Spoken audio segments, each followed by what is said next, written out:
捡那么多回来，也不怕中毒。原是他们用香薰煮了鲜汤，还悄咪咪的在里面加了些猪油，其他户的人也在煮。这么一来，倒也不惹人眼。可面对一锅红艳艳的香薰，邱之意有些犹豫，这万一吃下去看见小人人了怎么办呢？袁氏率先夹了一筷子，先往嘴里塞。娘，要不咱们再等一等？放心吧，肯定错不了。邱姑娘，你是不是怕这香薰有毒啊？你先别怕，这样我是大夫，我不怕毒，让我帮你们尝尝。你们放心，我就尝一碗。你就尝一碗？我们这锅里的干货统共都没有一碗，大家都是喝口汤尝尝鲜。明叔既然来了，就算是有口福，不如坐下来一起吃。明叔巴不得能在这种情况下吃口鲜的，已经是很难得了。邱家人多，一人2筷子下去，一锅香薰就没有多少了。明叔眼疾手快，几筷子就把锅里的香薰捞得差不多了。邱家的大人们愣了一下，便假装没有看见。可邱家的几个小子就不懂啥人情了，见吃的都被明叔捞得差不多了，几个小子顿时气呼呼地瞪着明叔。白云云见了，赶紧冲几个小子眨眼。不管咋说，明叔对邱家有恩，明叔这会儿也有些后悔，夹快了。有些烫，我先夹在碗里凉着。神医喜欢吃香薰啊，明天我们再去捡些回来煮。吃过饭后，邱之意也歇下来，吃饱喝足的感觉真好。大表姐，我来帮忙洗碗。别，你这样的金贵人，我可不敢让你洗碗，你还是哪里舒服哪里待着去吧。秦蓉蓉脸上的笑意有些发僵，之前他们也是有粮食的，但进了江州城，谁还管那些粮食呢？就只带了银票，在他们的意识里，只要有银子，啥东西买不到。可是昨天他们没有吃饱，拿了银子给别人买馍馍，却被人骂了一顿。一路跟着邱家逃荒，原本以为进了江州城，他们就能过上富足的日子，没想到如今又沦落至此。他算是看清楚了，在一众人中，邱家才是这些人的主心骨，只有跟邱家打好关系，他们的日子才会好过一些。大表姐，你莫要生气，以前都是我不对，是我目中无人，是我虚荣好面子。你莫在我跟前说这些，你的事同我没有关系，我也不是你什么大表姐，你就当不认识我吧。袁氏实在太了解秦蓉蓉的嘴脸了，别看人这会儿卑躬屈膝的，回头等她得势了，还不知道怎么把人踩在脚底下呢。走，我们没有碗给你洗，爱咋咋。秦蓉蓉红着脸走开了。我让你别去，你还不信，人家都那么嫌弃你了，你还去伏低作小，你这张老脸还真是不要了。天色渐渐地暗下来，洪水滔滔的声音不绝于耳。看着出去的人今天还没有回来，大家心里变得有些不安起来。邱志找到村长，两人商议了以后，正准备找人去看看是什么情况，就听得有人声传来。邱志他们赶忙站到外面翘首以待，没一会儿，果然有不少人走上来。今天回来的时候，大家都沉默寡言的，邱志生怕出了什么事。大哥、二哥，周大哥呢？我咋没看见他人？你放心，清风他没事，他在后面的。今天是出了什么事吗？今天的水位比昨天又高出不少，之前我们搭的桥有些已经淹过了，已经没法用了。今天你二哥救人的时候啊，没注意掉进水里去了，人都被洪水冲走了一大截，把我们都给吓死了。是霆锋不顾危险下去救了你二哥。霆锋他脚趾被石头划了一个伤口，走得慢些，但人没事儿。我去看看周大哥。志毅啊，请二哥好好感谢他。邱志毅点点头，飞快地朝后面走去。周大哥，放心吧，我没事儿，除了脚有一道小口子，其他的无碍。霆锋，谢谢你，多亏了你，不然今天就没了湘北了。霆锋，你这个妹夫我们认定了，你是我们一辈子的妹夫，是我们邱家的大恩人。一家人不用说两家话，能和你成为一家人是我们的荣幸。今天累得够呛，周霆锋吃了饭以后便早早的入睡了。邱向南吃了饭以后就把邱志他们喊来商量事情。如今水位越来越高，再这么下去，咱们也进不去江州内城了。现在最主要的是粮食的问题。如今的形势越来越难，咱们这样把持粮食不是个好事情。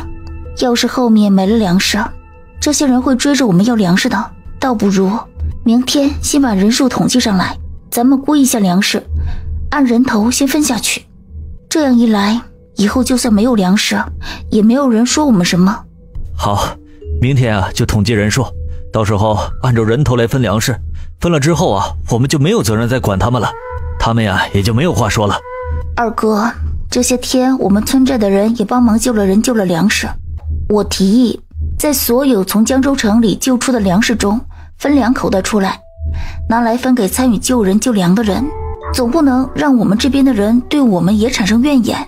现在水位上涨，救人救粮都有风险了，我们也没有权利让别人冒着生命危险救出来的这粮食白白的拿出来给大家分。我的意思明天就告诉大家，江州城里呢可能有粮食，但去不去救粮食这就自愿选择。救出来的粮食呢就算是自己的，不用再拿出来分了。对于江州人来说咱们也算是仁至义尽了。这个好，这样大家救粮食的时候积极性都要高一些。邱志毅洗漱好以后来到帐篷，赵团团已经睡着了，可周霆锋还醒着。周大哥，那洪水那么厉害，你当时是怎么想的？怎么敢去救我二哥的？他们都说没人敢去救的，跳下去就是自寻死路。因为他是你二哥，若是换了其他人，他大概是不会去救的。你就不害怕吗？来不及害怕，不过在洪水中翻腾的时候，我就有些后悔了。我那会儿想，我还没娶媳妇呢，要是死了，岂不是亏了？周大哥，你是想娶媳妇了吗？是想找一个了。那你想找一个什么样的？回头要是遇上合适的，我你当如何？自然考虑给周大哥搭桥牵线。怎么搭桥牵线？你不妨细说一些。这不是还没遇上合适的吗？遇上了再说。你不知道我喜欢什么样的人，但我知道我想找一个什么样的人。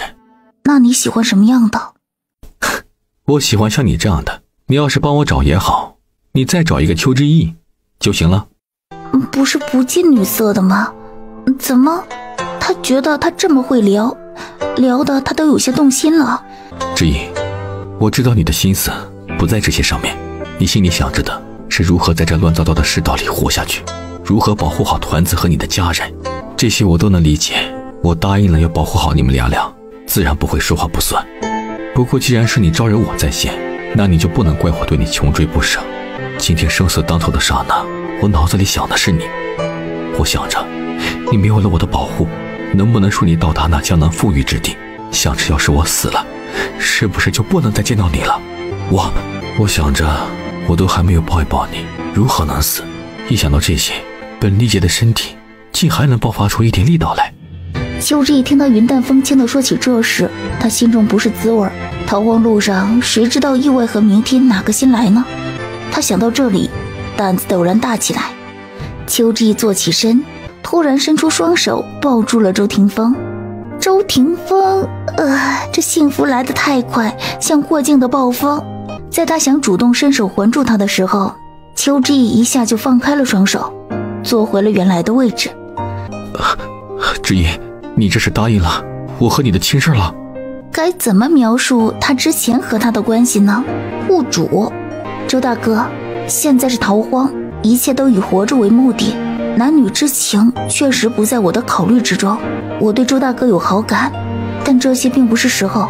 我只想我们大家都能好好活着，若是以后真的能安顿下来，再和周大哥说这些事。好，那我们就等那时再说。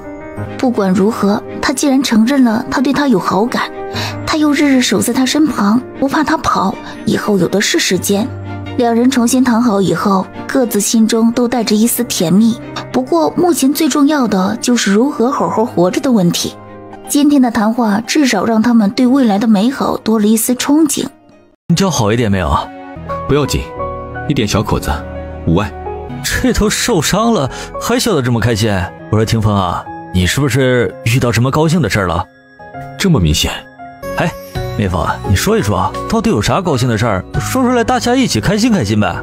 你看这雨，比昨天的是不是要小一些了？这难道不值得高兴吗？你诓我呢？喝粥喝粥，每一天都是喝粥，这么多粮食放在眼前，却让我们天天喝粥。是啊，就光喝粥，我们哪里喝得饱啊？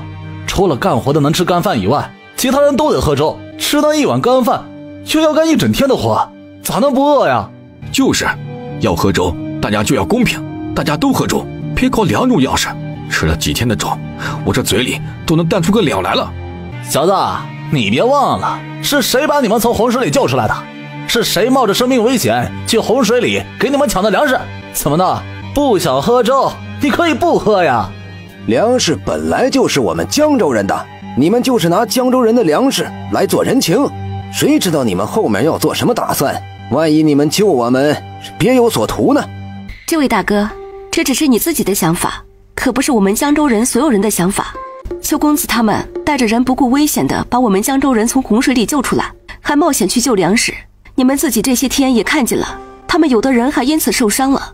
这些都是因为我们江州人，他们同我们素不相识，却不愿对我们见死不救，这已经是莫大的恩情了。能站在这里的江州人有一说一，我们的命谁敢说不是邱公子他们救的？更何况邱公子他们把从江州城里救出来的粮食单独搁在一起，大家是有目共睹的。他们没有拿去1粒米，他们说是真的只是贪图粮食，那他们救粮食就行了，还救人做什么？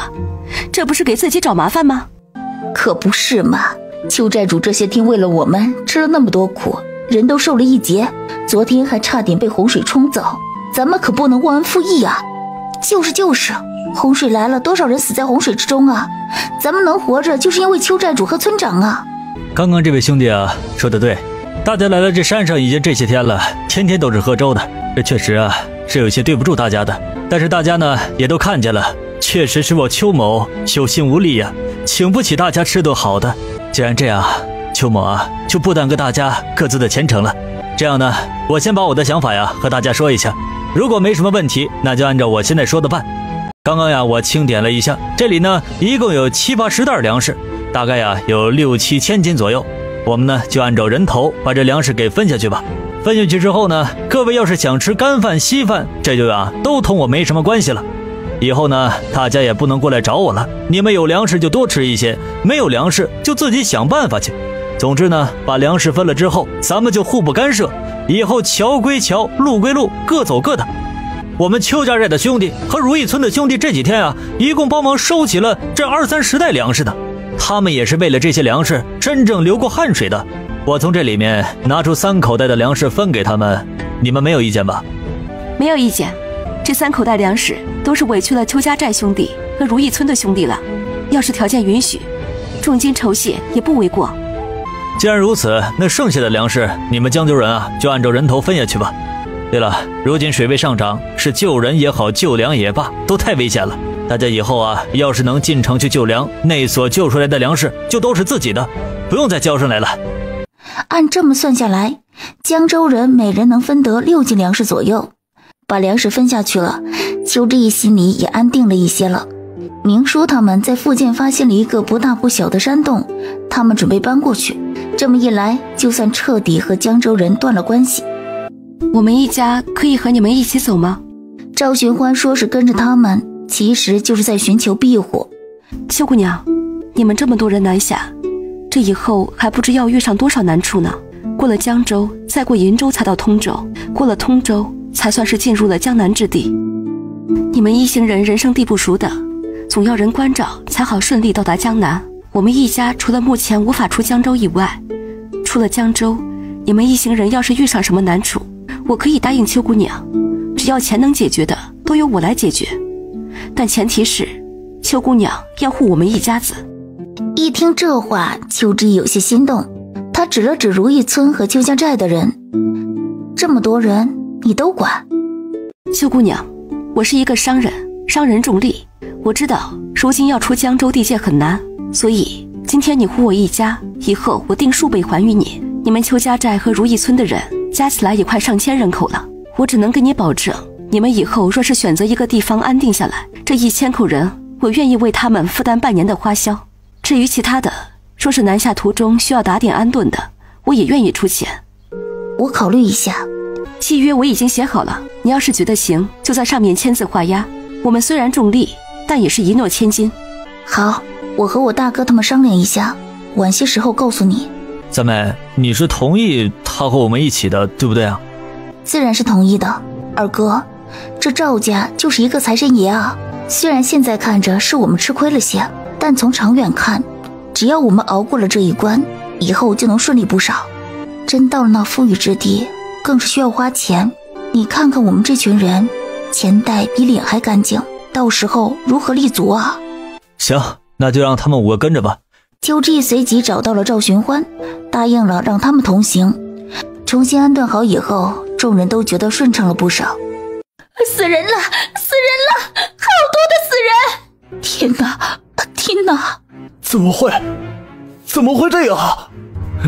是天老爷发怒了，这是天老爷发怒了呀！大家都别慌，这么大的洪水，死些人是正常的。咱们这一路走来呀，这种事都见多了，大家呀也不要大惊小怪的。好了，都回去躲雨，最近不要到山道边上来，也不要在这附近取水，要取水都去山林里面取，取了水一定要煮滚了才能喝。你们说呀，这出了这么大的事儿，朝廷怎么一点动静都没有啊？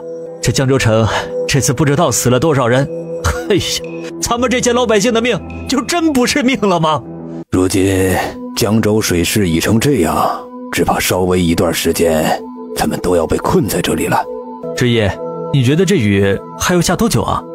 这种事情谁也拿不准。不过周大哥说，这雨大抵是要停了，都下了快2个月了，再下去如何得了？这就好，这就好。等雨停了，歇几天，等山道硬一些，咱们再走，不然怕山势垮塌呀。知夜，你在想啥呢？二哥，这洪水里死了那么多的人，你说这地方以后有没有可能会发生？会发生什么？洪水中除了一些牲畜动物的尸体，还有人的尸体，甚至各种乱七八糟的东西都有。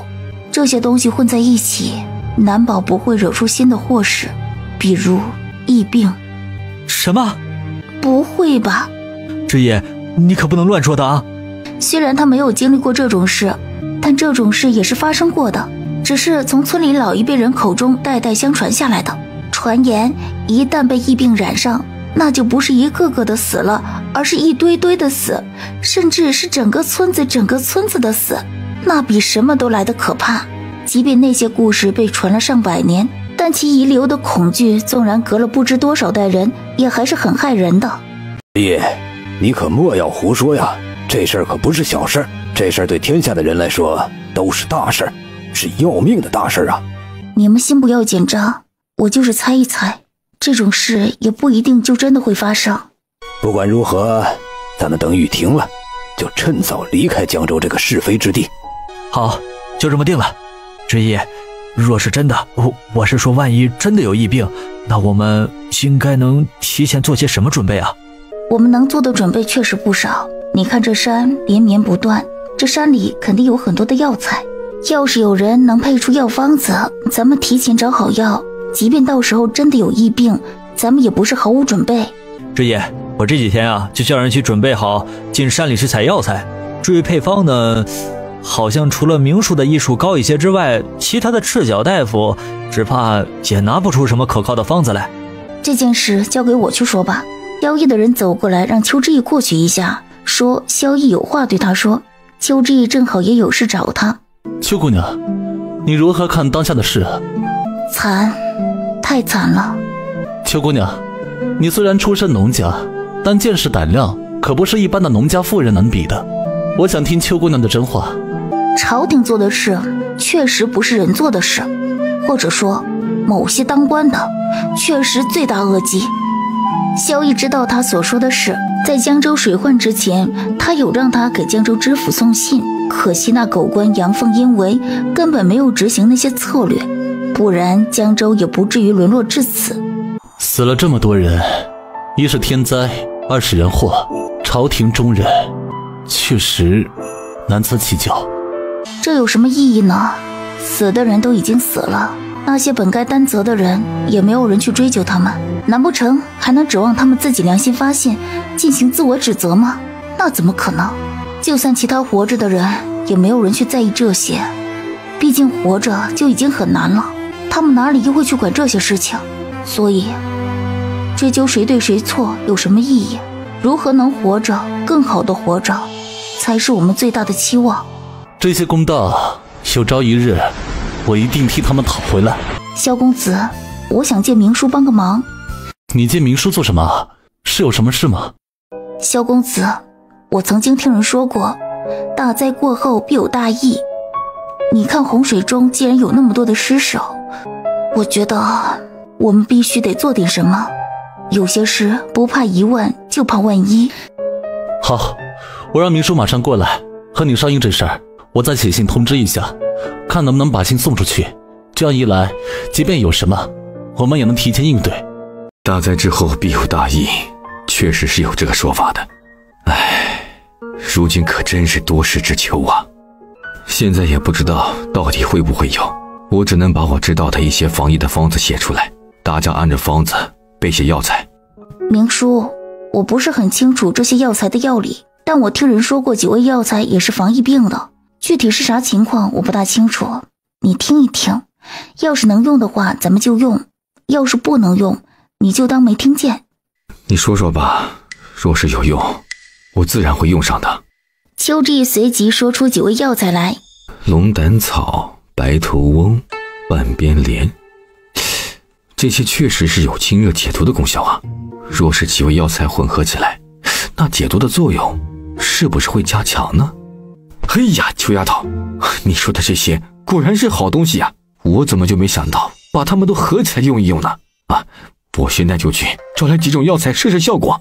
一会儿我们就照着方子去备药，看看这山里能不能找到现成的。就这样，邱向北带着男人们开始进山采药材。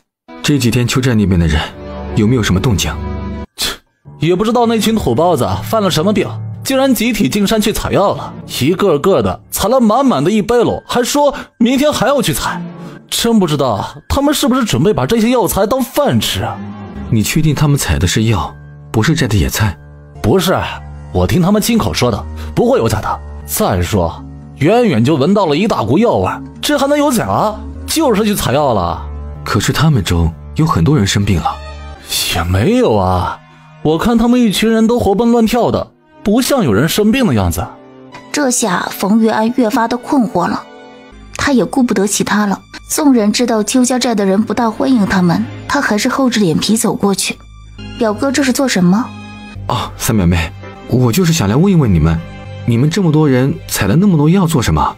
宁叔说发了那么大的洪水，又死了那么多的人，大灾之后必有大义，所以让我们提前去采一些药备着，毕竟人命关天，多做一些准备准没错。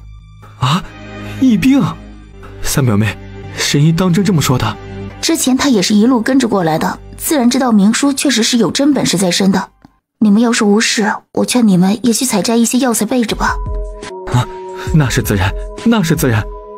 方子你拿去吧，我采了几天的药了，都记得的。多谢三表妹。冯渊匆匆跑了回去，他得让人去采药。知意，这冯家的人虽说和我们有一丝血缘关系，但冯家人的嘴脸实在是有点难看了，你管他们做什么？不是我想管他们，而是这疫病一旦有了，那是会传染的。他们这些人离我们这么近，成鱼失火殃及池鱼，如今给了他们药方子，他们防备一些，到时候我们也能少点风险。再则给他一个方子，对我们也没有什么损失。冯渊回来以后，好说歹说才说动了部分人去采药材。切，大哥也真是的，邱家寨那群蠢蛋干啥，他也跟着干啥，也不看看那些个药材能值几个钱。等洪水一退，咱们花点银子，什么药材会没有？银子，你脑子怎么还是这么不开窍啊？真当银子能解决一切麻烦？你这会有银子，你能买到粮食吗？秦蓉蓉也有些怕儿子了。这些天为了让他们填饱肚子，冯渊左右忙活，常常被人赏脸色，脾气跟着越发的差了。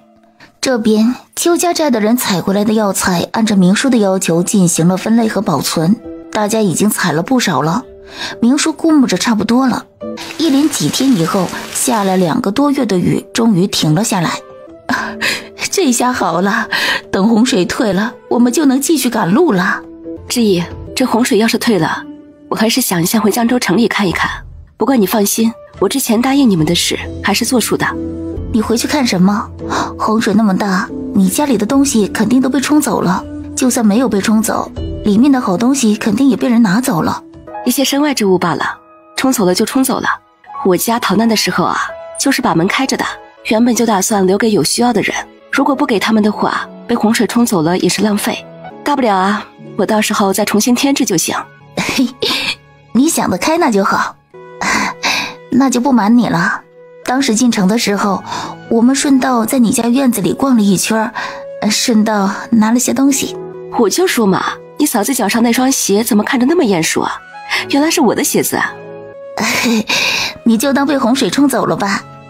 等了7、8天以后，江州城的人硬是吃了几天的野菜野果，最后实在是受不了了，才开始组队回江州城里。众人在邱向北的招呼下开始赶路，一路走着，到处都是腐臭的味道。知意，咱们这一天要赶7、8个时辰的路，起早摸黑的赶，一是走着路吧不安全，二是就这么走下去，这老人和孩子也实在是有些受不了啊。二哥，要是真的发生疫病，你觉得朝廷会怎么做？那朝廷的人肯定会封禁江州城啊，不让人出江州。这不就是了？如果我们能早一些走出江州的地界，是不是要安全得多？这天，他们一行人正在歇息，就遇上了一群难民，其中有几个难民精神不振，走路都有气无力的样子，甚至有的还在剧烈的咳嗽。我观察那几个人的样子，只怕真是疫病啊。神医呢，让每天都喝的药，大家可千万不能敷衍了事，不喝啊！今天还没喝的赶紧给我喝了啊！以后1天2顿药，1顿都不能少。这事情一茬接一茬的，活着咋就这么难呢？难有啥办法呀？还不是得努力活着吗？这活着呀，这没有不难的。知意，知意，别过来，别过来，离我们远一些。你们也跟着出来了？知意，我们回城以后想着你说的话，还是决定跟着你们走。你放心，我们没和其他人接触，你让我们过来吧。这可不行，你们说没接触人就没接触人。这一路上走过来，就算你们没有接触人，但你们总碰了其他的东西了吧？万一你们身上就有疫病呢？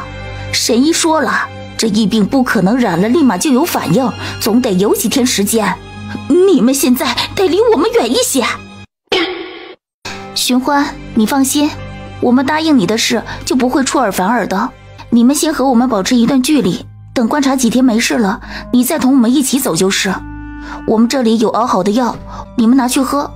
另外一种是喷洒在身上和物品上的，等隔了7、8天你们都没有啥事，那就没事了。好，我们按照你说的做。秋之意倒是没有想到赵寻欢能这么快跟上来，不过想想也是，他们人多，走路自然要慢一些。然而第2天，他们又遇上了之前的老熟人冯玉安一家，以及之前的几户江州富户。看见邱之意他们，冯玉安高兴的不行。眼看着冯玉安就要带着人走过来，邱家寨的人立马喝止了他们。如今到处都是疫病，都隔远一点吧。我都没能过去，你就别想了。知意说了，要和他们一道走，至少也要等个7、8天。你们要是都没症状，才能和他们走一块儿。啊，你们放心，我们这几天都不会靠近你们的，我们会隔得远远的。凭啥不让我们靠近呢？他们还嫌我们晦气呢。我又没染疫病，我想到哪里去就到哪里去。王员外，他们小心一些也是应该的，你就暂且忍一忍吧。王员外家境优渥，一向很有优越感，这会儿见自己竟然被一群穷酸味浓浓的乡下人嫌弃，自然是十分不爽。我今天就非要走近你们，看你们干如何。老子拿刀砍死你！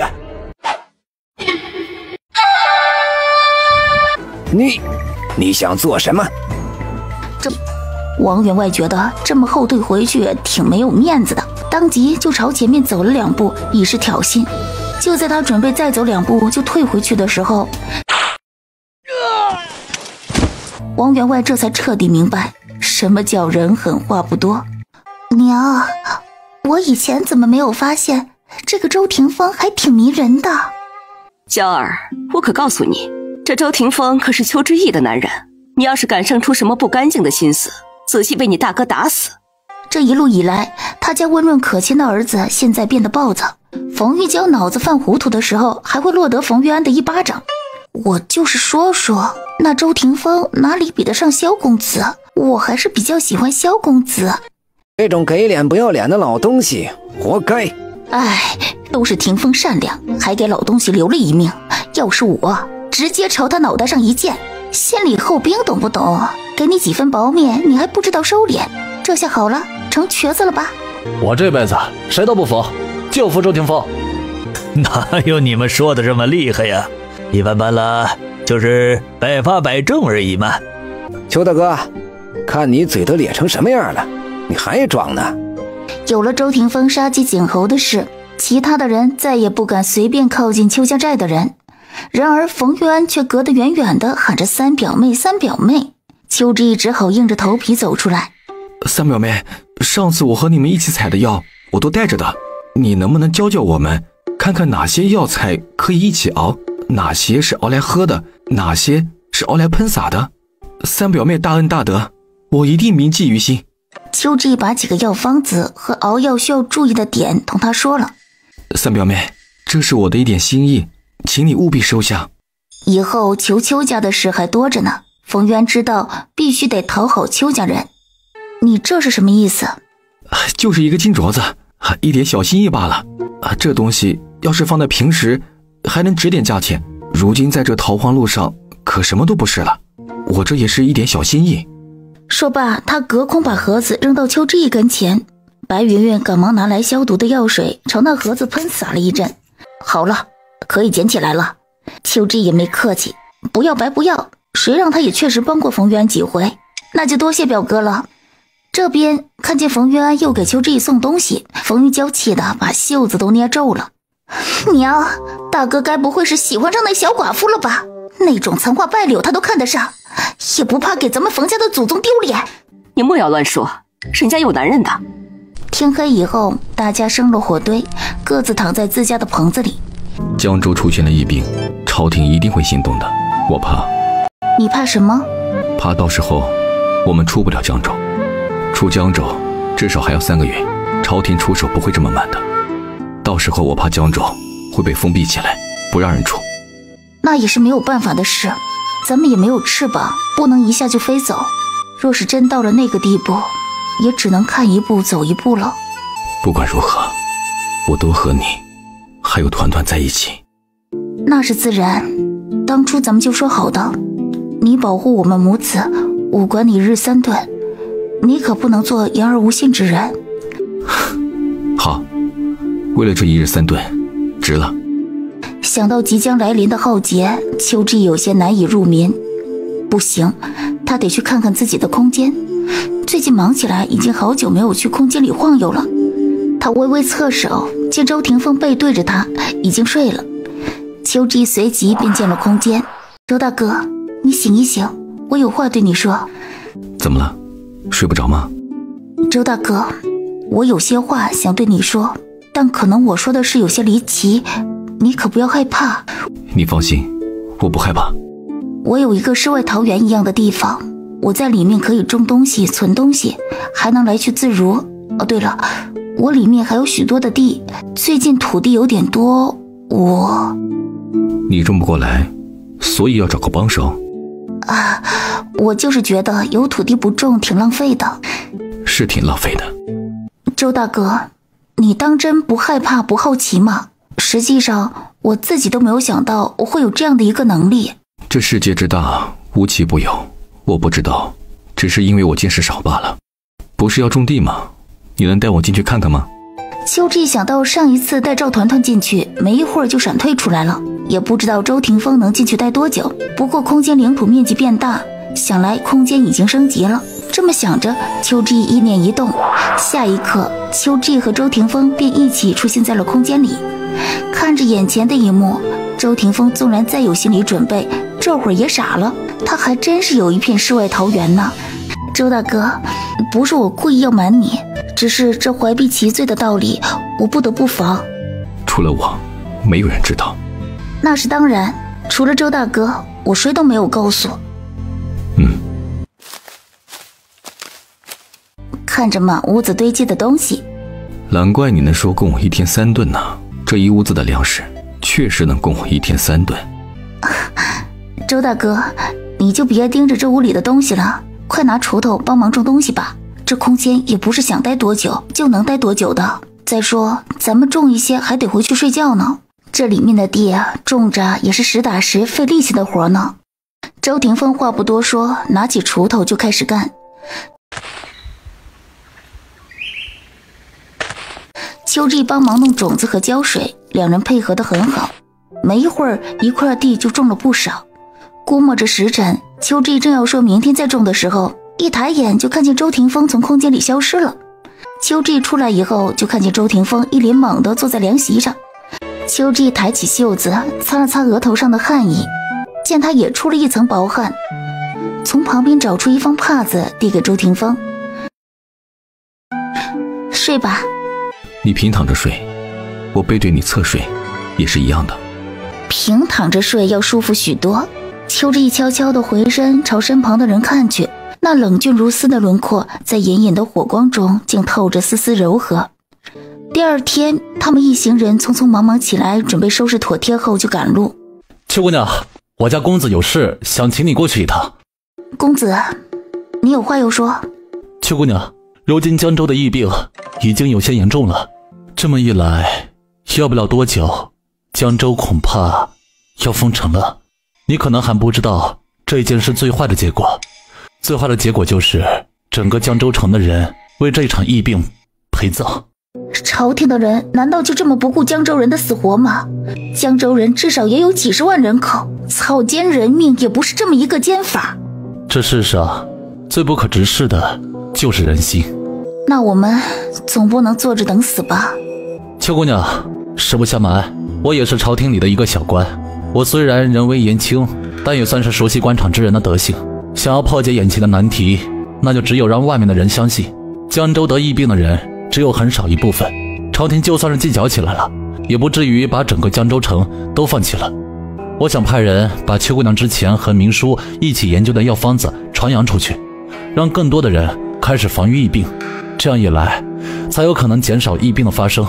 这是这药方子邱姑娘和明叔共同研制的，明叔倒是同意把这个方子公之于众，就是不知道邱姑娘你是否同意。哦，对了，我愿意出黄金100两补贴给邱姑娘。公子，方子本来就是用来救人的，这对天下人来说都是好事情，尤其是江州人。如今江州出现了疫病，能帮人的时候自然应该帮一些。公子放心吧，我是同意的。至于金子嘛，虽说君子爱财，取之有道，但公子要是盛情相赠，我也只能却之不恭了。那是金子，不要就是傻子。好，等我出了江州，我再兑现我的承诺。方子一传出去以后，江州城到处都是买药的人。冯约安他们一行人中都是很有钱的人，正巧冯约安他们也知道邱家寨的人之前疯狂采药的事，于是这群有钱人就打起了买药的主意。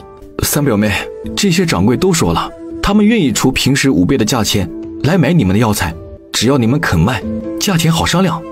我去帮你问一问，看看有没有愿意匀出来一点药材出来卖的，有的话呀，咱再说吧。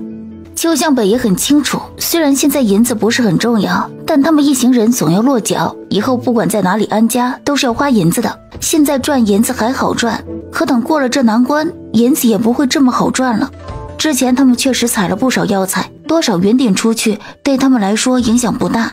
邱向北把家家户户的当家人聚在一起，简单的商量以后，让大家愿意的多少拿一些出来卖钱。这些庄稼人哪里会不想卖点银子的？即便是逃荒，银子在他们心中崇高的地位也是没得说的。黄明光听说可以卖药材，他想到之前邱志毅让他囤下的药材，他不由得去找邱志毅商量。黄大哥，这些事你自己做主就可以了。我知道你心中是有主意的，你只是不敢相信你自己的决定罢了。放心卖吧，没关系的，不过还是要留一些起来，你和大娘也用不了那么多的药材。黄明光有些窘迫的点点头，然后跑去把之前囤下的药材拿出了大半出来。明光，你怎么有这么多药材啊？之前买不到粮食，就只能囤些药材了。邱向北把村民寨民们拿出来的药材过了秤以后，便拿去给了冯玉安。邱家寨这边的人拿到了银子，一个个的都兴奋得不得了。他们万万没有想到，之前邱向北让他们采的药材，随便几把就能卖出几两银子，这么多钱放在以前他们是不敢想的。明光，这是写的啥？看着像是很多钱的样子。娘，我也不认识，看着像是100、200的百，只一说这一张银票就是100两银子，我们那些药竟然卖了400两银子。娘，以后咱们安定下来，再也不会饿肚子了。好，你以后娶媳妇儿的银子也有了，这么多的钱够咱们置办几间大屋子了，到时候再也不用担心没地方住了。知意是个好姑娘，明光，以后你要记住，不管前面有啥，咱们都要站在知意这一面，没有她，咱们早就渴死在路上了，哪里还能活着赚这么多的银子？他对我们有再造之恩呐。娘，你放心吧，我以后一定站在知意这一边，做他的大哥。邱志一行赶路途中，路上遇到的难民越来越多了。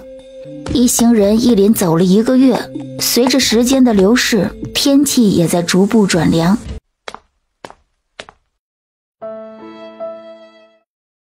你家娘子现在是有身孕的人，你们现在每天给她吃的东西太清淡了，没有一点补品，她身子底子本来就不太好，再加上这一路车马劳顿，自然是不舒服的。如今再好的药都得少用，你们最好是给她弄些好东西来补补身子，恢复她的元气才行，不然以后只怕有危险。没事，我一会儿去周边看看有没有什么野东西，到时候我给你猎一点回来。二弟，你不能去，那么多人都靠你呢，我去吧。你们都歇着，周大哥会打猎，一会儿我和周大哥四处逛逛，说不定能遇上好东西。这么一来，他空间里的好东西就能顺一些出来了。村寨的人听说何玉安差补品，这逃荒路上哪里能找得到补品？可他怀着身子，大家都体谅他。随即如意村和邱家寨的人竟然凑出10个咸鸡蛋送来，邱向北不禁动容。没有饿过的人不知粮食的可贵，唯有逃过荒的人才能真正的体会到这10个鸡蛋的分量和情谊。村长大哥，这可不行，这鸡蛋太贵重了，家家户户有口吃的都不错了，还能把鸡蛋给鱼出来，只怕都是家里人留了又留的东西，我们可要不起这东西呀。这有啥？要不是你们，我们这一堆人能活几个还不一定呢。现在大家手头都紧，要不然也不至于才拿10个鸡蛋出来。江北和知意为了一村一寨的人活命，成天忙上忙下的，各种辛苦我可都是亲眼瞧见的。别说10个鸡蛋了，就算100个、1000个，你们都撑得起。袁氏再要推辞，大妹子，这鸡蛋可不是给你们大人吃的，是给侄儿媳妇肚子里的小娃子吃的，你们可没权利拒绝。既然老弟都这么说了，那就收下吧。袁氏接过鸡蛋以后，立马烧了热水，给何月安煮了一个鸡蛋花汤。这边邱志毅和周霆锋接着打猎的由头，找了一个没人的地方躲着，一个意念闪动，2人就进了空间。现在忙着赶路，确实不是进山打猎的时候，都怪我之前疏忽，倒忘记了把好东西给二嫂分一些了。这次倒是一个机会，我就说是你打到的猎物，反正现在他们崇拜你的很，也不会怀疑的。可这些东西已经被你打整干净了，你这会拿出去，只怕他们会有所怀疑的。谁说我这会儿就要出去的？你看看这地里的蔬菜，长得这么大了，当然要收一些起来。瞅瞅这萝卜这么大，正好拿回去给二嫂炖汤。至于这些鸡肉什么的，你看这鸡肉还新鲜的很呢，看着和刚杀的鸡没有什么区别。一会儿我们回去就说我们猎到了野鸡野鸭，被我们当场就打整干净了，免得提着费力。好，我这就去弄菜。两人把地里成熟的蔬菜收了一波以后，又重新种植了新的蔬菜。大抵过了大半个时辰，两人才出了空间。邱志毅发现，随着周庭风进空间的次数越来越多，他能在里面待的时间也越来越长了。志毅，你真的猎到了野物？那鸡脖子上还在滴血，一看就是才宰杀的。志毅，你这又是打的啥？看着怎么像是鸭子啊？我周大哥打的野鸭子。野鸭子啊，这东西不是长在水田里吗？咋你们在山上都能打到？可能是上次涨水冲进了山里吧。我们运气好，一去就看到了。大家看着鸭头上也在滴血，就没有多想了，只觉得邱志毅他们的运气真好。那这些新鲜的蔬菜是……天哪，还有大萝卜！这是我在一处农田边上发现的，之前涨大水把农田淹了，这农田边上倒是长得很好，想来是之前种地的人没有注意撒在田边的种子吧。一听邱志毅这么一说，有人有些后悔没有跟着邱志毅他们一道去了。感谢邱家的列祖列宗保佑。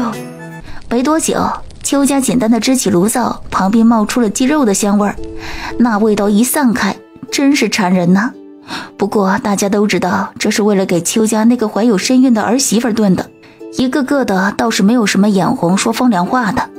又走了10来天以后，没想到萧邑的人传来了消息，江州城被封禁了，在江州和银州的边界处结集了大队的朝廷人马。听到这个消息的时候，所有人都慌了，他们要不到多久就能到达银州了，可是在这档口竟然被封住了，那他们接下来该往哪里走啊？天老爷啊，为什么不让我们出江州城啊？我们又没得疫病，有疫病的是其他人，他们不让有疫病的出去就行了，凭啥不让我们这些没有疫病的出去？就是啊，朝廷怎么会这么做？我们被困在这里，谁给我们吃啊？这不是要饿死我们吗？那我们什么时候才能出去啊？我们身上带的粮食可没多少了。听说之前出去的一大批江州人中，有不少人有疫病，有些人出去以后已经把周边的几个州县的人都传染了不少，所以朝廷这才要封禁江州城的。现在就算是在外面，也到处在捉拿江州的人。怎么办呢？这下可怎么办呢？老天爷，我们这是造了什么孽呀？为啥要这么对我们呢？我就说不该来桃花，要死也死在我那老地方，如今死在这外面，以后魂儿都找不到回家的路啊！哭什么哭啊？有什么好哭的？哭半天，让你们立马去死啊！你们敢吗？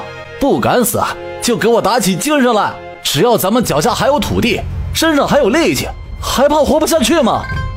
志毅啊，我们去旁边商量商量。现在可怎么办啊？朝前走不行，朝后走不行。是啊，我听说江州城的富人们这次拿银子都不管用了，可见朝廷的人这次是真的不会轻易放人出去的。志毅，你怎么看？既然前路不通，后路也没有，那不如我们就在江州选一个地方先落脚。如今已经入秋了，天气转凉，江州四季分明，只怕到时候还会下雪。若是没粮食还得赶路，只怕没几个人能活着走出江州。再则，不管如何，江州总不可能一直封建，要知道这里面还有那么多的江州人，朝廷就算真的不打算管江州人的死活，若是真的被逼上绝路，总会有人起来反抗的。咱们就先拭目以待。要说找一个地方落脚，我还真知道有这么一个地方。赵家人走南闯北做生意，许多的地方自然是熟悉的。那是一个寨子，听说以前是土匪住的地方，不过后面朝廷派了人马来剿匪，那寨子就空出来了。那寨子在一个山上，想来也没被水淹过，我觉得我们可以去那里。这个好，要是有寨子的话，咱们这些人就有住的地方了，就算要下雪也不担心会被冻死了。最主要的是，若是那寨子在山上，想来去那个地方的人少，这样一来咱们也能隔绝其他染疫病的人。大家纷纷支持去这个寨子落脚。三表妹，你们这是要去哪儿啊？不是说前面已经被封了吗？表哥，既然前路不通，我们准备去找个人少的地方落脚。你们不想出江州了吗？虽然消息是这么传来的，可是不去试一试，你们甘心吗？表哥自行决定去留吧，我们已经商量好了，借年先在江州过完年再说。这是决定自己生死攸关的大事，别人不好说什么，不然到最后都会被人责怪的。冯渊咬咬牙，回来把事情给这帮妇人说了。这帮妇人仗着自己银子多，非要去边界试试。老实说，冯渊也很心动，可是他一看到邱家寨人的背影，一下就犹豫了。因为他们一路走过来，他发现邱家人总是会有先见之明，后面发生的事都会证明邱家人的选择是对的。大哥，你还有什么可犹豫的？当然是直接去边界啊！我可受够了在这路上吃苦，我都好久没有穿过一件干净的衣服了。憨儿，我觉得大家说的对，我们还是一起去边界吧。只要到了颍州，我们就能联系上你爹了。冯渊根本没有听两个人说什么。走，我们跟着邱家人一起走。我不去，我不去，我不要进山去喂蚊虫。大哥，你看看我这胳膊上全是包，我们能不能别去了？你以为我想去吗？我不想直接去鄞州吗？你以为我不想在家过衣食无忧的日子吗？可要是前方只能畅通无阻，你以为邱家人是傻子吗？你看看邱家人一路走过来，经历了多少难处，他们都能毫发无伤，靠的是什么？是脑子呀，不是你一句一句的怨言和怕吃苦受累。你要是想去边界，就自己驾着马车去吧，我也不想管你。粮食你带一部分走。说罢，冯渊没搭理两人。见冯渊生气了，两人顿时害怕了。冯渊才是他们的主心骨，最后还是和冯渊一道跟在了邱志毅他们的身后。其中一部分江州妇人选择去边界，一些人还是选择了跟冯渊一起走。赵寻欢说的寨子叫马家寨，他们一行人走了2天，终于走到了马家寨。看到寨子，众人心里都安乐了一些。经过长时间的磨合，大家也知道所有的事都要听从安排，所以看进房屋，他们一行人也没有一窝蜂的去抢占房子。人口数之前早就有统计的，他们重新把山上的房屋数了一遍，大概算了算，一间房屋要住2户人，这样山上的房子才够住。喂，你家里人多，最顶上那房屋就你们住吧，其余的我们2户住1间房，先熬过这个冬天再说。旧向北也没有推脱，他家里老人小孩孕妇都有，确实需要一个好的环境住下来。志毅，这间就留给你和妹夫住吧，其余的房间刚刚够我们一家人住。好，真好，他囤的东西终于可以拿出来解馋了。他们现在住的地方安静，就算有香味儿也不怕被人闻到。邱志毅进房间把东西搁好以后，当即从空间里拿出了之前备下的菜。娘，我想吃腊肉炒干笋，还有这个青菜，最好也要炒的，这种菜不带油水不好吃。你这是从哪儿弄来的？娘，这是咱们家祖宗心疼我们才给我们的，不过祖宗们不让我说出他们的秘密，所以娘你就别问了，只要咱们有吃的就行了。老祖宗们都那么大岁数了，死了还要种地，娘不种地他们吃啥？不过就是他们的世界要神秘一点，一种就能种出一大片，他们吃不完，这才给我们烧了点。袁氏还要再问，娘别问了，再问祖宗们可要生气了。圆圆，今年过年的时候你可得提醒我，我得多给咱们这些好祖宗多烧点纸钱，让他们也知道我们的孝心。好，这当真是祖宗们给烧来的。大嫂，这些事你别管，你只管把这些做得好吃一些，我馋好久了。菜要做得好吃，油肯定要多放一些，不过娘舍不得放油，说咱们一家子人每天都要吃饭，让我省着点。一会儿我偷偷给你送碗油来，你记得多放些。几个孩子一路上住帐篷山洞的，已经好久没有住过房子了，一个个的别提多兴奋了。咱们有家了，我们可以睡房间了。白云云他们忙活了一阵，没一会儿功夫，饭菜就做好了。也不知道他们要忙到什么时候。再等一会儿，饭菜又要冷了。因为才落脚，人多的情况之下就容易出现矛盾，所以邱向北他们就去帮忙安顿村寨的人了。袁氏看着几个孙子那馋样，当即下命令：你给向南他们3个另外拿碗留点起来，我们自己先吃啊。咱们一屋子老的老，小的小，要是守着饭锅饿坏了，那岂不是亏大了？好，留了饭菜以后，他们一家子就开始吃饭了。晚些时候，邱向北他们回来了，如今暂时安定下来了，他们同样也要加大巡逻力度，毕竟如今到处都是疫病风险，他们躲到这里来就是为了安全一些的。几人坐下来吃饭，看着桌上的菜，除了周廷峰以外，邱家兄弟都有些怔了。咋了？这土匪山头还有新鲜的蔬菜？是知意拿来的。大哥，你要是不爱吃就别吃，爱吃就别多问。你这脾气。扫向一旁的周廷峰，罢了，妹夫都没说什么，他这个当亲大哥的也没啥可说的。刚才和村长去了一趟大家落脚的地方，我们问了一些这每家的存粮情况这不容乐观呀。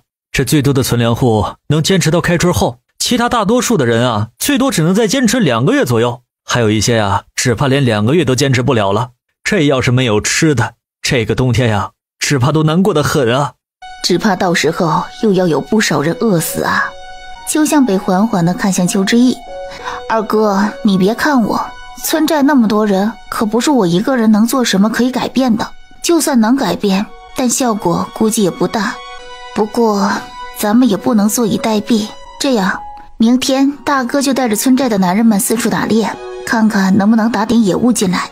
至于村寨的妇人们，就让他们再四处转转，看看有没有野菜能吃的，还有周遭的荒地能开垦的就开垦一些出来，咱们种一些快长快收的菜，多少也能抵得了肚子。如今也只能这样了。虽然给邱向北出了主意，但邱之意心里已经有了另外的打算，他得去外面试一试，看看自己空间里的土地能不能覆盖到外面的土地上。如果可以的话，在外人眼里，他们种植的就是荒地，但实际上还是空间的领土。若是领土保持了原来的属性，那他们种植的东西就会飞速成长，这样就能解决肚子饿的问题了。不过事没有成之前，他不愿先说出来，免得让大家失望。他们一家子正闲话着，没想到黄明光就端了半碗腊肉进来。元婶，我娘让我送点菜过来。这可使不得，我们自己家里有肉的，你端回去。你和你娘这一路上也没有吃顿好的，如今好不容易能歇下脚来，你们先顾着自己才行。不，元婶，必须给你们。娘，你就收下吧。见周之意都这么说了，袁氏只好接下。哎，这明光啥都好，就是这性子太内敛了些。他们孤儿寡母的，日子也不好过，你咋要他们的肉呢？是啊，今年我和村长去了他们落脚的地方，问了一下他们的情况，他们的粮食啊，只怕也是不够的。这不是正好吗？他给咱们家送点肉去，我们家给他们送点粮食去，相互往来，大家心里都舒畅，也能相互帮衬。邱志毅去到自己囤粮的口袋那儿，用一小口袋装了1袋米拿出来递给袁氏。娘，一会儿你给黄大娘把这袋米送去，还有这空碗一块带去吧。袁氏点头应好。哦，对了，二哥，冯玉安他们也安顿在山里吗？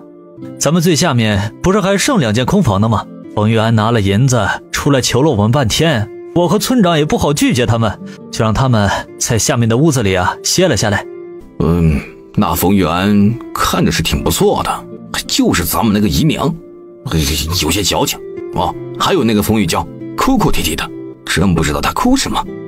如今这年头，有个地方遮风挡雨就已经很不错了，哪里还有的他挑？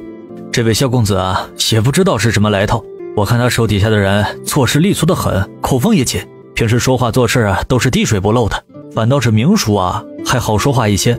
这位萧公子不是我们能得罪的人，咱们不过是一介小民，再说他们也帮了咱们不少，这些人情总是欠着要还的。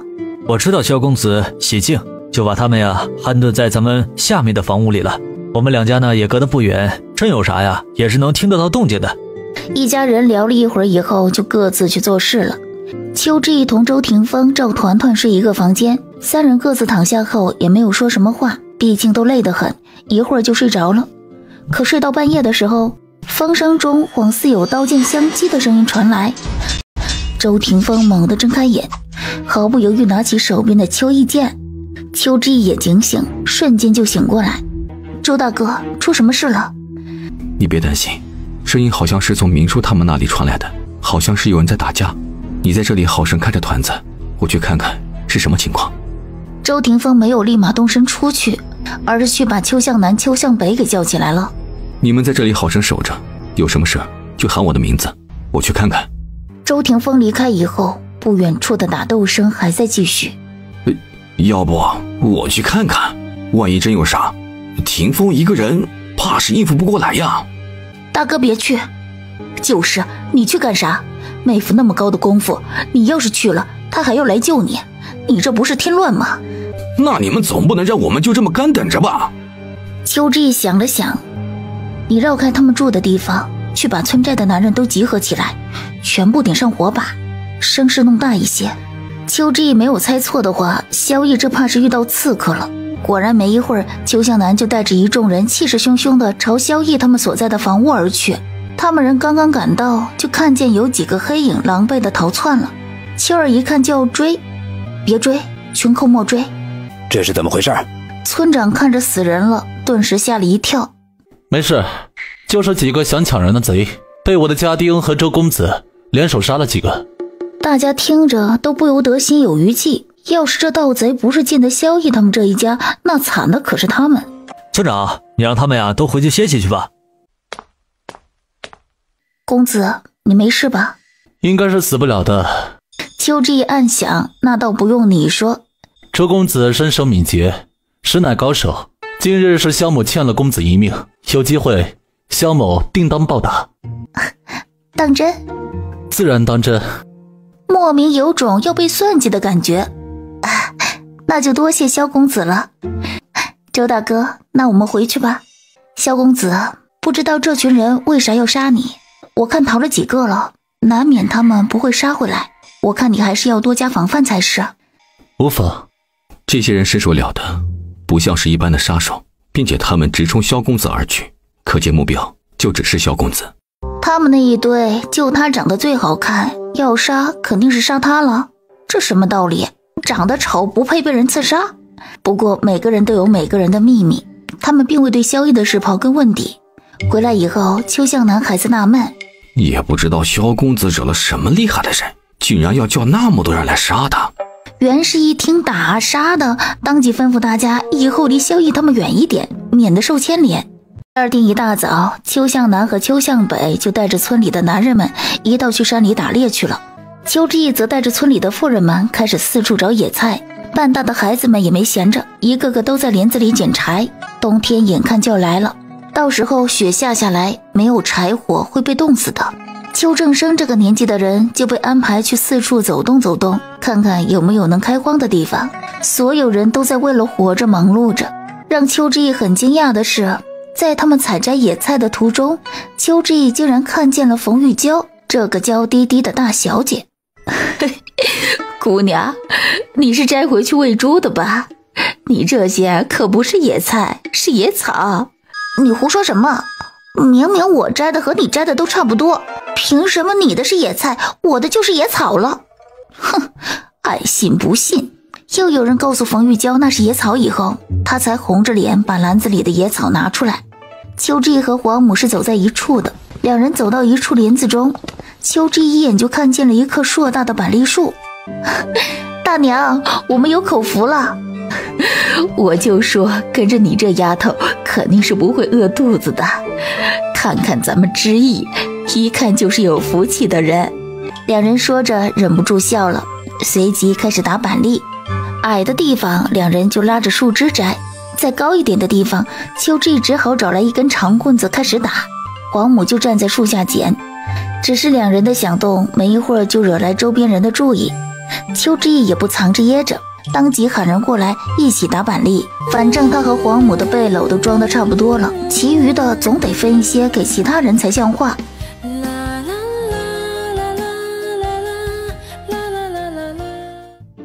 知意，你可真厉害，竟然能打到那么多的板栗果子回来。这板栗除了炒来吃，还能煮来吃，就算用白水煮也很好吃啊。不过最好吃的还是有炒的，一想到家里的情况，有炒的就算了，如今能填饱肚子就已经很不错了。于是白圆圆就用板栗炖了猪大肠，猪大肠是邱之意拿出来的，反正白圆圆已经习惯了邱之意随手就能拿出东西的本事了，她也懒得问了。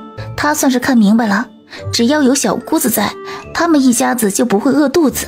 这座山上已经很久没有人烟了，野菜什么的倒是多，所以第一天大家都是满载而归。让邱之意没有想到的是，周霆锋竟然打了一只野猪。爹，这真是姑爷打的野猪吗？野猪是你们姑爷打的。哇，姑爷好厉害，不愧是我们的姑爷。别说看见几个孩子开心，就是家里的几个大人一个个都兴奋得很。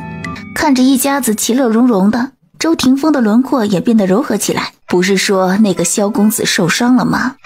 明叔对我们家有恩，这野猪打整干净了，也给他们切一块肉拿下去吧。这个大家都没有意见，毕竟明叔之前对何月安确实有救命之恩，更何况如今的何月安还没生娃，之后麻烦明叔的事儿只怕不少。周霆锋打到了野猪，村寨里其他人都忍不住跑来围观，天黑都还没回去。袁氏不是那等算计之人，没有办法，等野猪打整干净以后，硬是熬了一锅野猪汤，端给在场的人一人一碗。大家纷纷致谢，却又暗暗羡慕邱家有这么能干的女婿。今天呀，我们去勘探了一下四周的地方，要说这荒地呀，倒是还真有那么几块大的荒地，不过我们看了一下，那荒地只怕也种不出来啥好庄稼来。我看那土层啊薄得很，又没啥水分，只怕是开了荒啊，也没啥意思。爹，现在啊能找一点土地是点吧，咱们呀就别挑了，要是晚了，只怕咱们想种都没有地方种了。不管咋样，明天啊咱们就叫人把那荒地给种上，能出多少粮食啊就出多少粮食吧。邱志和周霆锋回了房间以后，等赵团团睡着了，种地去吧。邱志一笑，随即意念一动，两人便出现在了空间里。只怕要不了多久，咱们就能吃上桃子了。你看桃花开得这么好，这果子肯定结得多，我最喜欢吃桃子了。开始干活吧。单单靠我们两个人是没法种这么多地的，若是这地能转移到外面去，那就好了。邱志也正有此意，我准备明天去外面找一块荒地试一试，要是能把这领土用意念挪出去，那就不愁没有人帮忙种地了。话虽这么说，两个人还是开始干了。两人干了半个时辰，周大哥，出去吧，别干了，就咱们种的这些已经够咱们一家子吃了。你白天本来就干了很多活了，再干下去身体只怕也受不了。说罢，不等周霆锋说话，两人就已经出了空间。周霆锋站在房间里，看着还拿在手里的锄头。邱志见此，赶紧拿过周霆锋手里的锄头，然后放进了空间。第二天，两人起来以后，同袁氏说了一声以后，两人就去找了一块边缘的荒地试验。邱志通过意念的方式，没想到真的把空间里的领土给移出来了。让他惊讶的是，移出来的领土和荒地和原本的土地看着没啥区别。邱志随即把自己身上带出来的豆种用柴刀撬了几个洞，把豆子丢了进去。行了吗？行了。向北，我家真的快没粮食了，你能帮我想个法子不？再这么下去，我们可到不了江南，就要饿死在这里了。是啊，向北，你就帮帮我们吧，只要能让我孙子活下去，只要他能有口吃的，就算拿我这老婆子的命换，我也愿意啊。我说大伙儿都别说了，你们缺粮食的事情，就算你们不说，向北都是记在心上的。昨天回来还一直念叨这事呢，可你们也不能强人所难呐。现在是逃荒，这天上不下地上不生的，你让向北拿什么去给你们解决啊？向北，大婆不是不知道你的难处，大婆也不是逼你，只是我那孙子从小就没爹没娘，实在是可怜。如果没有粮食，我愿意先饿死。只是湘北，大娘能不能求求你，要是有天我饿死了，你能不能收留我的孙子，给他一口汤喝就行，别让他饿死就行。我也不求多，你就当把他买下来，以后我孙子给你们家为奴为婢，我现在就能把卖身契给你们画押。他怕求晚了，到时候给人当奴当婢都没有机会。大婆，您先别慌，我们正在想办法的。你看呀，这四周到处都是荒地，有荒地呢就能种植庄稼，难不成我们守着这土地还能饿死不成吗？话虽如此，可要等地里长出庄稼来，那怎么都得几个月吧？这几个月他们也熬不住啊。怕啥呢？一茬庄稼也要不了多久吗？大不了到时候多啃啃树皮草根子，只要是饿不死，那就有活命的机会。这满山的树呢，难不成你们还怕不够啃是吗？众人想了想，觉得除了这个法子也没有其他方法了。寨主，那荒地咱们怎么分呢？到时候咱们按照人头分，人头多呀就分得多，人头少呢就少分一点，大概呀就是按照这个法子分。当然了，咱具体的呀还是要看具体的情况的。寨主，那就早些分吧，咱们分了好种点庄稼，万一能赶得及填肚子呢。邱向北打发了人回去，然后找来村长，开始选派人手去丈量县城的荒地有多少，其余的则不限制。要是谁家愿意去开荒的，他们也不会拦着，到时候开出的荒地就归开荒者自己所有，不用拿出来和大家平分。第二天，邱志和周霆锋又去了昨天的荒地处。邱志走到自己种下的种子跟前，竟然见那土窝子里竟然冒出了一节长长的幼芽。有了领土的作用，这片看似贫瘠的荒地就能成为一片肥沃之地，能快速催生庄稼生长，这样咱们就能少饿肚子了，至少能给村民们提供一点粮食。两人刚刚回去，就见各家各户的男人们都聚在了一起。村长把整个马家寨的荒地情况说了一遍，又说了每家每户应该分多少，大家对这个自然是没有异议的。众人齐泱泱的去分地，土地的大小多少可以平均，可是每块地的肥沃程度不同，这个就没法分了。要是分到边缘地带的，土质贫瘠的，那就只能认命。可好巧不巧，冯玉安他们几人分到的地刚好是一块土质贫瘠的。这土地我之前看过了，只怕1年都种不出庄稼来，到时候东西没有，只怕连种子都要损失。冯玉安有些泄气，他觉得自己十分的倒霉。不公平，一点都不公平！凭啥这土地要由你们分，由你们选呢？凭啥我们分的就是一块种不出庄稼的烂地？我跟你们说啊，这件事我不答应，不给我灌地啊，我今天就是拼了命也要讨个公道。他嘴里所说的那块边缘烂地，正好是邱志毅刚刚用领土覆盖的地。大家都说好的，就按这么分，你这妇人闹腾什么？我看你几十岁，平时看着最是公正，可你这会儿都分了啥？好土地都分给了和你好的人，烂地都分给了不和你亲近的人，你们凭什么呀？我要换地！村长，他要换就给他换吧。要是人人都像他这样，咱们这土地就没法分了。二哥，咱们家的土地分了吗？分了。那就拿我们家的土地给他们换。邱向北虽然不知道邱志毅怎么突然这么好心，不过他还是应承了。三表妹，多谢你。土地好不好谁都不知道，能不能种出庄稼，能种出多少庄稼都是未知数，只有庄稼真正的长出来了才知道。不过不管以后土地如何，我希望表哥都不要怨怪任何人，毕竟这个结果都是你们自己求的。表妹放心，你这是帮了我们，我们如何怪你？一众人嘈嘈杂杂的分了地，就开始商量种什么能短时间有收成。我们分的那块地都在边缘处了，说是地，可是那地里的泥巴也没有多少，全是碎石子居多。这样的地能种出庄稼来吗？娘，甭管那么多了，现在有一块地总比没有的好，大家都是这样，你不要着急啊，大不了我每天只吃1顿就是了。不，还是娘少吃一些，你成天在外跑，饿得快。大娘，先不要说这些了，咱们赶紧把种子种进去吧。万一这山里的土质不一样，能长出好庄稼来也不一定的。现在也只能如此了。接下来大家都忙着搬来石块标界，虽然土地不多，但到底都是属于自己的。分了地以后，大家齐上阵，都在属于自己的土地上种了庄稼。家里人手多的则开始在野地里开荒，能开一些算一些，总不能坐着等死。妖兽了，是哪个杀千刀的短阳兽的干的？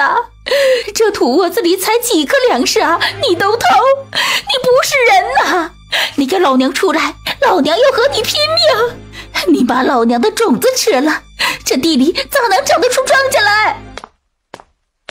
哎，咋回事啊？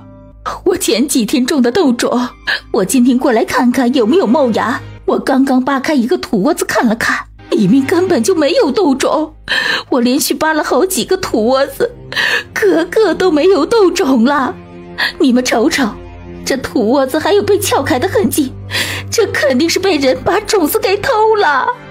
王嫂子在说着的时候，其他户的人赶忙去扒自己地里的土窝子看。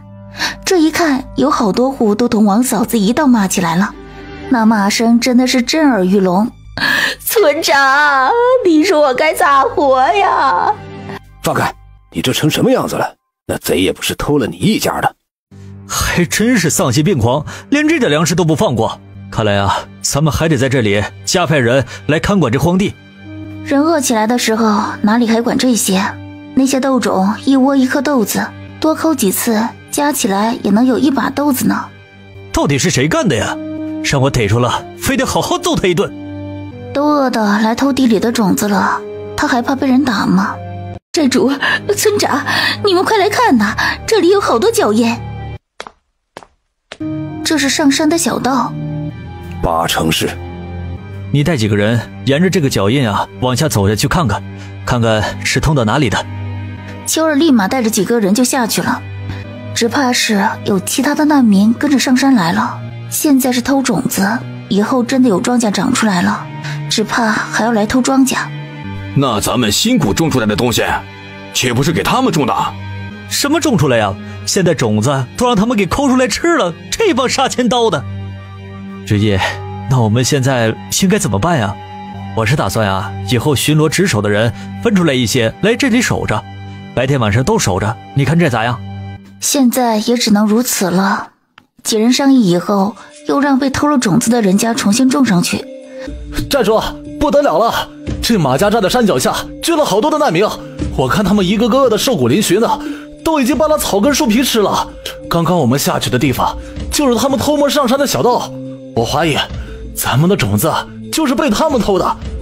带几个人去把那个小道用石头给我封住了，以后我们白天晚上都让人在这里守着，看谁敢来偷。